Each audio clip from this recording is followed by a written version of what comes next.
universe and another little edition of the Whitebox. I have had a request by Mr. Daniel to get a better look at the motors and whatnot on this little sucker. And those are the motors right there. There don't seem to be any, oh, I spin these too fast, backfeed anything. Doesn't seem to be anything, any nameplates or anything on there. I did see one cool thing with this. Oh, there's a little bit of a glare. Ah, that's better. You can see those are the magnetic, this little green sucker showing off the magnetic field there. These are the magnetic lines of force, nya and nya, and this is the dead zones. I tried it out with a couple of other magnets. Try it out. This little refrigerator magnet.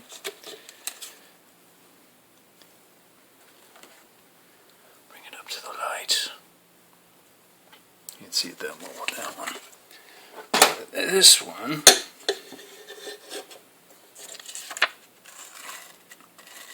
see the same lines.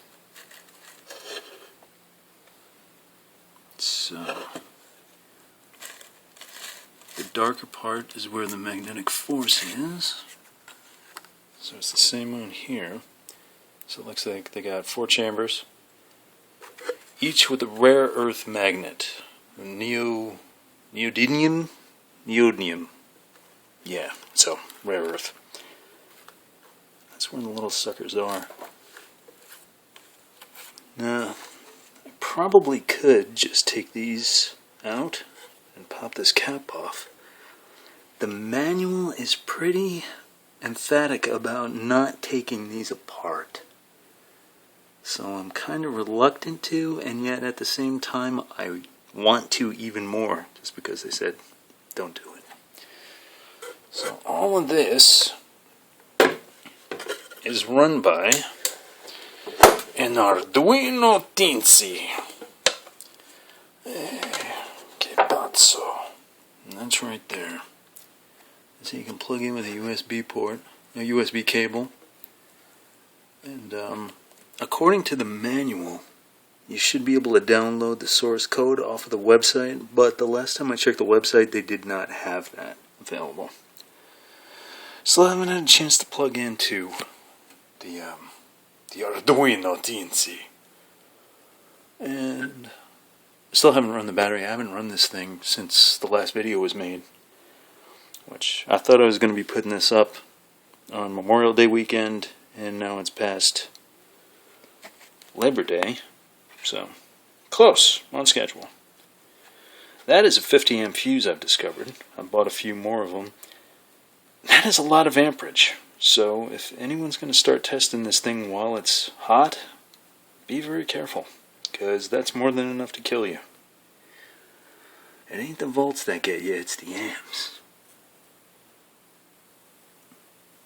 There you go. See? Lots of warnings. Because they care. They don't want you to die. There's the bottom of the motors there. So those motors, I'm going to have to take those out. I'm going to take one out, take a better look at it. What I really want to do is replicate. Because if I can replicate, then I can take a better look at this. I think I know how it works, but I'm no scientist.